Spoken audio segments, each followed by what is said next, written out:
સરકારી યોજનાઓની માહિતી મેળવવા સબસ્ક્રાઇબ કરો અમારી ચેનલ સંજુ માહિતીને। નમસ્કાર મિત્રો, ગાય ભેંસના તબેલા માટે લોન અને સબસિડી કેવી રીતે મેળવવી તેની વાત આ વિડીયોમાં આજે આપણે કરીશું। હાલમાં મિત્રો ગાય ભેંસના તબેલા માટે લોન અને સબસિડી લેવા માટે ઓનલાઈન અરજી ચાલુ છે। તો જે પણ પશુપાલક મિત્રોને આ યોજનાનો લાભ લેવાનો હોય તે મિત્રો ઓનલાઈન અરજી કરી શકે છે। આ યોજના મિત્રો જિલ્લા ઉદ્યોગ કેન્દ્ર મારફતે અમલીકરણ છે। તો જો તમારે વધારે માહિતી જોઈતી હોય આ યોજના વિશે તો તમે તમારા જિલ્લાના જિલ્લા ઉદ્યોગ કેન્દ્રનો પણ સંપર્ક કરી શકો। આ યોજના અંદર મિત્રો પશુપાલકોને 3 લાખ સુધીની મિત્રો લોન આપવામાં આવે છે, જેમાં મિત્રો જિલ્લા ઉદ્યોગ કેન્દ્ર દ્વારા 1,20,000 રૂપિયાની સબસિડી પણ આપવામાં આવે છે। આ લોન એ મિત્રો તમારે બેંક પાસેથી લેવાની રહે છે। મોટાભાગના પશુપાલક મિત્રોનો એ પ્રશ્ન હોય છે કે બેંક લોન નથી આપતી। તો મિત્રો લોન લેવાની જવાબદારી એ વ્યક્તિગત છે, એટલે કે બેંકનો તમારે મિત્રો સંપર્ક કરવાનો રહે છે અને તમારે બેંકને કન્વિન્સ કરવાની રહે છે કે એ તમને લોન આપે। જો તમને કોઈ એક બેંક લોન ના આપતી હોય તો તમે બીજી અથવા ત્રીજી કોઈ પણ બેંકમાંથી મિત્રો લોન લઈ શકો છો। કોઈ સહકારી બેંક હોય તો પણ ચાલે। જિલ્લા ઉદ્યોગ કેન્દ્ર મિત્રો તમને સબસિડી આપશે। તે લોન લેવા માટે મિત્રો કોઈ મદદ જિલ્લા ઉદ્યોગ કેન્દ્ર તમને નહીં કરે। જિલ્લા ઉદ્યોગ કેન્દ્રનું કામ મિત્રો માત્ર સહાય આપવાનું છે। તો તમે લોન લઈ અને ત્યારબાદ કાગળો જિલ્લા ઉદ્યોગ કેન્દ્રમાં જમા કરાવશો તો તે મિત્રો તમને સહાય પૂરી પાડશે। ઓનલાઈન અરજી કેવી રીતે કરવી તે મિત્રો વિડીયોની નીચે ડિસ્ક્રિપ્શનમાં લિંક આપેલી છે, તેના ઉપર આપણે અગાઉ એક વિડીયો મિત્રો બનાવેલ છે, તો તેના પર ક્લિક કરી તમે ઘર બેઠા પણ મિત્રો ઓનલાઈન અરજી કરી શકો। યોજનાનું નામ છે મિત્રો શ્રી વાજપેયી બેંકેબલ યોજના સ્વરોજગાર લોન સહાય અરજી। ઓનલાઈન અરજી મિત્રો તમારે આ યોજના માટે કરવાની રહેશે। જ્યારે મિત્રો તમે ઓનલાઈન અરજી કરવા જશો તો આ એનું હોમ પેજ છે, આવી સ્ક્રીન તમને જોવા મળશે। લોન અને સહાયની તમામ પ્રોસેસ મિત્રો ઓનલાઈન કરવાની રહેશે, એટલે કે તમારે ફક્ત ઓનલાઈન અરજી કરવાની છે। ત્યારબાદ તમારે જિલ્લા ઉદ્યોગ કેન્દ્રનો મિત્રો રૂબરૂ કાગળ આપવા જવાની જરૂર નથી।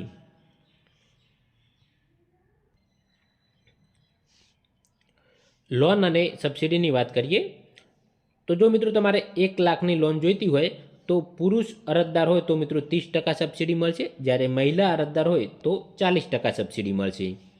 જો 1 લાખની લોન તમારે જોઈતી હોય મિત્રો તો 30,000 રૂપિયા સબસિડી મળશે પુરુષના કિસ્સામાં, અને મહિલા અરજદાર હોય તો 40,000 રૂપિયા સબસિડી મળશે। 2 લાખની લોન જોઈતી હોય તો પુરુષ અરજદાર હોય તો 60,000 રૂપિયા અને મહિલા અરજદાર હોય તો મિત્રો 80,000 રૂપિયા સબસિડી મળશે। 3 લાખની લોન જોઈતી હોય તો 90,000 રૂપિયા પુરુષના કિસ્સામાં અને મહિલાના કિસ્સામાં 1,20,000 રૂપિયા સબસિડી મિત્રો તમને મળવાપાત્ર થશે। આ સબસિડી મિત્રો તમને જિલ્લા ઉદ્યોગ કેન્દ્ર પૂરી પાડશે। હવે મિત્રો જ્યારે તમે ઓનલાઈન અરજી કરવા જાઓ ત્યારે તમારે કયા કયા કાગળોની જરૂર પડશે તેની વાત કરીએ। સૌપ્રથમ મિત્રો તમારે એક પાસપોર્ટ સાઇઝનો એક ફોટો જોઈશે, જે ઓનલાઈન અપલોડ કરવાનો રહેશે। ચૂંટણી કાર્ડ જોઈશે મિત્રો તમારે, આધાર કાર્ડ એક જોઈશે, જન્મ નોંધણીનું પ્રમાણપત્ર અથવા તો શાળા છોડ્યાનું પ્રમાણપત્ર એટલે કે LC હશે તો પણ ચાલશે। જાતિનું પ્રમાણપત્ર એ ફક્ત અનુસૂચિત જાતિ અને અનુસૂચિત જનજાતિ માટે રજૂ કરવાનું રહેશે। અપંગ અથવા તો અંધ લાભાર્થીના કિસ્સામાં મિત્રો સિવિલ સર્જનનું પ્રમાણપત્ર રજૂ કરવાનું રહેશે। દૂધ ડેરીનો એક મિત્રો તમારે દાખલો રજૂ કરવાનો રહેશે કે તમે પશુપાલનનો વ્યવસાય કરો છો તેવો। જે સાધન ઓજાર ખરીદવાના છે તેનો મિત્રો વેટ નંબરવાળા ભાવપત્રકો એટલે કે સંમતિપત્ર રજૂ કરવાનું રહેશે। મકાન વેરાની એક પાવતી રજૂ કરવાની રહેશે અને મિત્રો એક વીજળી બિલ રજૂ કરવાનું રહેશે। હવે મિત્રો પાત્રતાની શરતો કે કયા કયા લાભાર્થીને આ યોજનાનો લાભ મળી શકે છે, તો ઉંમર મિત્રો 18થી 65 વર્ષ હોય તે તમામ વ્યક્તિને આ યોજનાનો લાભ મળશે। આ યોજના માટે મિત્રો સરકાર દ્વારા કોઈ આવક મર્યાદા નક્કી કરેલ નથી, તો કોઈ પણ આવક હોય કોઈ પણ વ્યક્તિ આ યોજનાનો લાભ લઈ શકે છે। અભ્યાસ મિત્રો ધોરણ 4 પાસ। અને વ્યવસાયને અનુરૂપ મિત્રો 3 માસની તાલીમનું પ્રમાણપત્ર હોવું જોઈએ. વારસાગત ધંધા માટે મિત્રો મુદ્દા નંબર 3 અને 4 લાગુ પડતા નથી. એટલે કે જો તમારે પશુપાલનના વ્યવસાય માટે લોન લેવાની હોય તો તમારે અભ્યાસ અને આ 3 માસના પ્રમાણપત્રની કોઈ જરૂરિયાત નથી. હવે લોનની ભરપાઈ મિત્રો કેવી રીતે કરવાની રહે છે? તો મિત્રો જિલ્લા ઉદ્યોગ કેન્દ્ર તમે જે બેંકની ડિટેલ આપશો તે બેંકને મિત્રો જિલ્લા ઉદ્યોગ મારફત મોકલી આપશે અને બેંક પાસેથી લોન મિત્રો તમારે મેળવવાની રહેશે. એટલે તમારે સૌપ્રથમ કોઈ બેંક પાસે જવાનું રહેશે, તેની પાસે તમારે મિત્રો નક્કી કરવાનું રહેશે કે તે બેંક તમને લોન આપવા તૈયાર છે. ત્યારબાદ તે બેંકની વિગતો તમારે જિલ્લા ઉદ્યોગ કેન્દ્રને આપવાની રહેશે. એટલે તમારો આખો જે મિત્રો કેસ છે તે બેંકને જિલ્લા ઉદ્યોગ કેન્દ્ર છે તે બેંકને ટ્રાન્સફર કરશે. લોન તમને મિત્રો જે તે બેંક આપશે અને સબસિડી છે તે જિલ્લા ઉદ્યોગ કેન્દ્ર આપશે.